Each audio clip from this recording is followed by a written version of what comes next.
দর্শক, আপনাদের শুভেচ্ছা জানিয়ে গ্রামীণফোন আজকের সংবাদপত্র শুরু করছি। আমি মীর মাসরুর জামান। সংবাদপত্রের শিরোনামকে ঘিরে চলমান পরিস্থিতি নিয়ে আলোচনার নিয়মিত এই আয়োজন। আলোচনার জন্য আজ আমাদের সঙ্গে রয়েছেন দৈনিক প্রথম আলো যুগ্ম সম্পাদক সোহেব হাসান। আমরা আপনাকে স্বাগত জানাচ্ছি আমাদের মধ্যে। ধন্যবাদ আপনাকে। তো সংবাদপত্রের শিরোনামগুলো দেখি, তারপর আলোচনা শুরু করছি।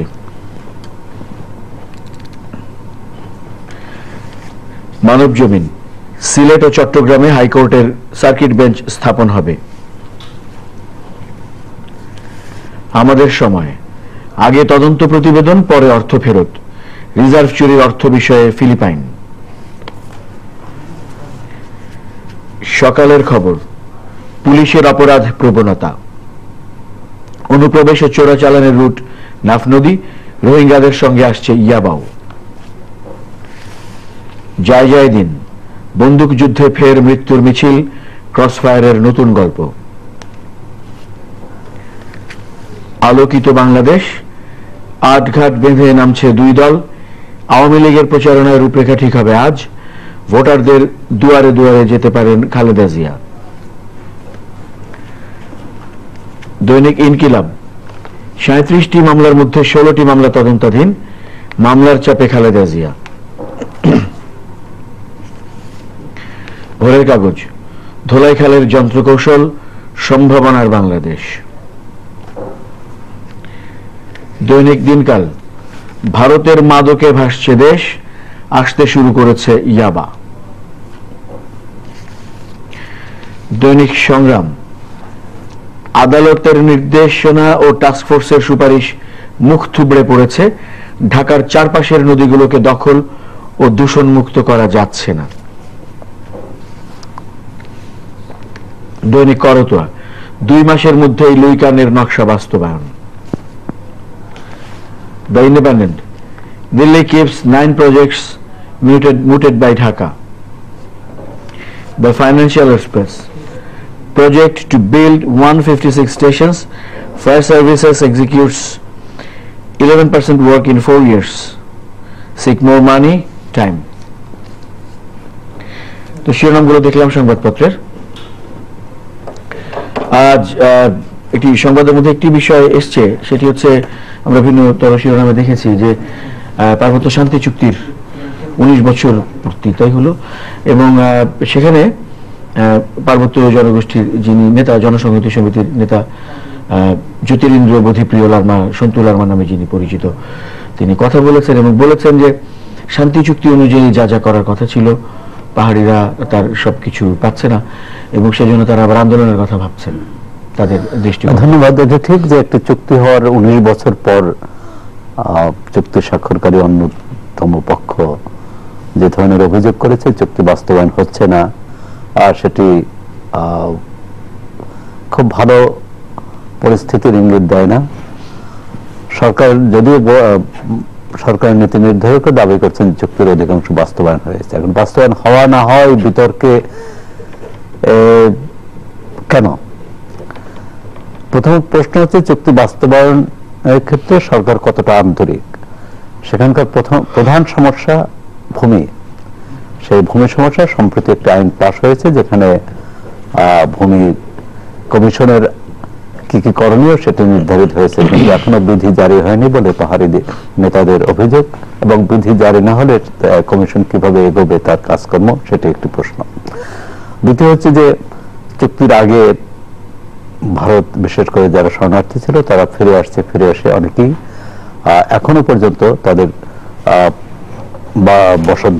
বসতবাটি বা অন্যান্য জমি সেটা ফেরত পায়নি। সুতরাং তারা এক ধরনের অভ্যন্তরীণ উদ্বাস্ত, তাদের জায়গা জমি যে দখল হয়ে গেছিল সেটিও তারা ফেরত পায়নি। তৃতীয়ত যেটি খুবই গুরুত্বপূর্ণ সেটি হচ্ছে যে স্থানীয় সরকার ব্যবস্থা। আমরা তিন পার্বত্য জেলার বাইরের সব স্থানীয় সরকার সংস্থাগুলোর নির্বাচন হয়েছে, কিন্তু পার্বত্য চট্টগ্রাম নির্বাচন হয়নি। সেই চুক্তিতে একটি কথা ছিল যে ভোটার তালিকা, সেখানকার যারা স্থায়ী বাসিন্দা তাদের নিয়ে ভোটার তালিকা করতে হবে, সেই ভোটার তালিকার পর নির্বাচন হবে, সেই তালিকাটিও হয়নি। অর্থাৎ এখানেই প্রশ্ন যে সেটেলার অর্থাৎ স্থায়ী বাসিন্দা, সেটা বাঙালি পাহাড়ি, তাদেরকে শনাক্ত করে অন্যদের বাদ দিয়ে এই ভোটার তালিকাটি করতে হবে। জনসংহতি সমিতির নেতা সন্তু লারমা যে অভিযোগ করেছেন তার প্রধানত কিন্তু স্থানীয় প্রশাসন, স্থানীয় আওয়ামী লীগ শাসক দলের নেতাদের বিরুদ্ধে, যে তারা এই চুক্তি বাস্তবায়নে অসহযোগিতা করছে, বিশেষ করে আমলাদের কথা বলছেন।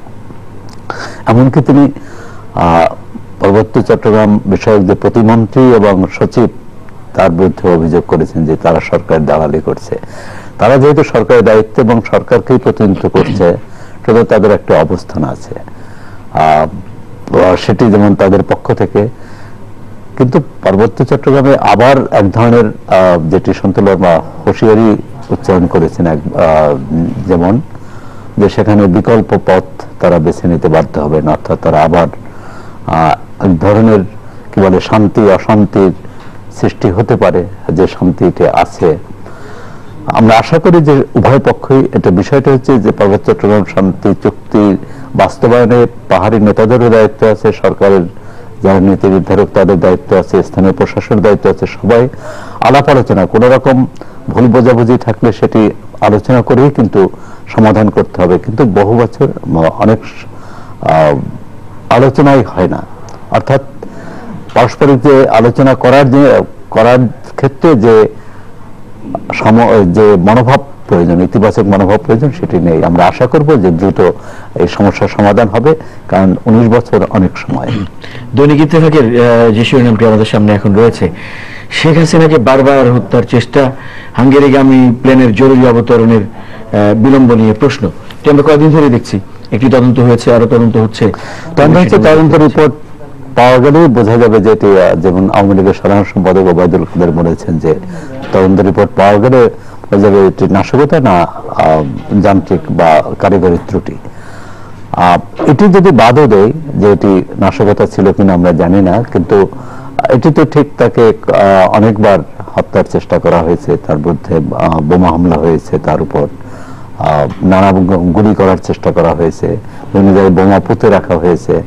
এটি আমাদের, তিনি বাংলাদেশের প্রধানমন্ত্রী, প্রধান নির্বাহী, একটি দেশের বৃহত্তম দলের নেত্রী, সেক্ষেত্রে তো অবশ্যই তার নিরাপত্তার ব্যাপারে উদ্বেগ আছে, এবং সেই উদ্বেগ যাতে কেটে যায়, সেই উদ্বেগ যাতে না থাকে, অর্থাৎ তার সমস্ত নিরাপত্তা নিশ্চিত করার দায়িত্ব সরকারের, এবং সেক্ষেত্রে এসএসএফ আছে, তার বিশেষ বাহিনী আছে যে তার নিরাপত্তা দেখার জন্য। আমরা আশা করব যে এই একটি সঠিক তদন্ত হবে। তদন্তের পর যে করণীয়, যে ঘটনা ঘটেছে সেটি তো আর ফিরিয়ে আনতে পারবে না, পাল্টাতে পারবে না, যেটি ভবিষ্যতে এই ধরনের ঘটনা যাতে না ঘটে, আর সে ব্যাপারে সর্বোচ্চ সতর্ক থাকা উচিত, এবং সংশ্লিষ্ট সবাই আর কখনোই কেউ দায়িত্বে অবহেলা করবে না, এটাই আমাদের প্রত্যাশা। দৈনিক ইত্তেফাকের আরেকটি শিরোনাম, উচ্চ পর্যায়ের বৈঠকেই ঠিক হবে সংসদ এলাকা থেকে কি সরবে লুইকানের মূল নকশা।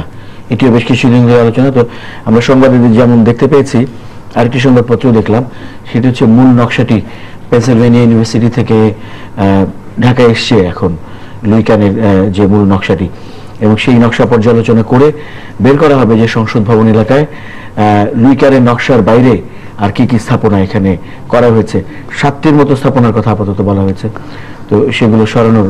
আচ্ছা, লুইকানের নকশায়, লুইকানের এই যে বাংলাদেশের জাতীয় সংসদের যে নকশা করেছিলেন, যে স্থাপনা, এটি বিশ্বের অন্যতম কি বলে যে শ্রেষ্ঠ স্থাপনা বলা হয়, যে লুইকানেরও এটি শ্রেষ্ঠ স্থাপনা। সুতরাং এটি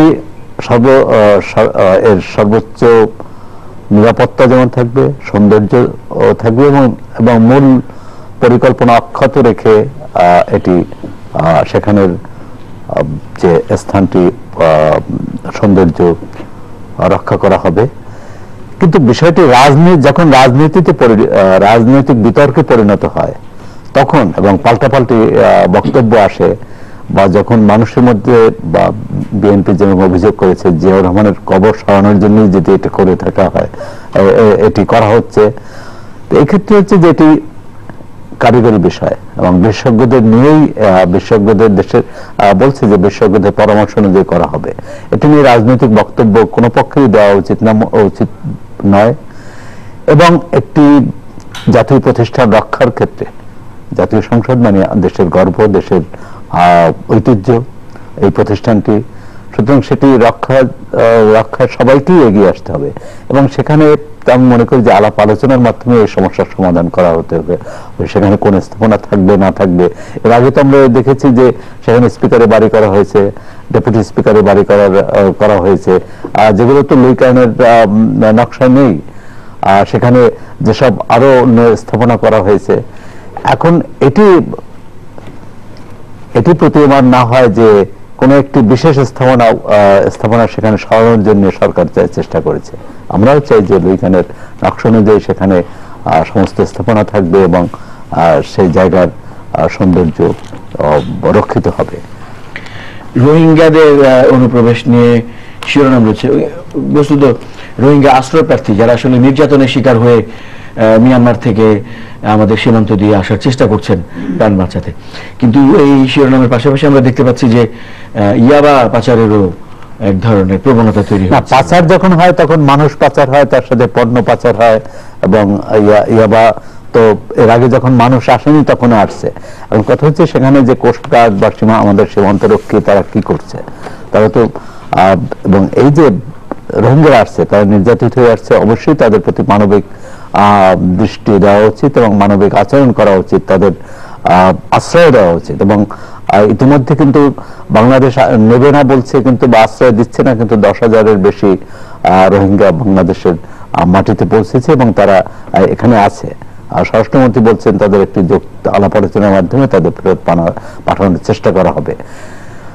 প্রথমত হচ্ছে যে এই যে রোহিঙ্গা আসছে তারাও কিন্তু অনেকে মানে না দালালদের মাধ্যমে আসছে, কিন্তু এত প্রহরা এত সীমান্ত রক্ষী থাকতে কিভাবে দালালরা এই পাচার করছে।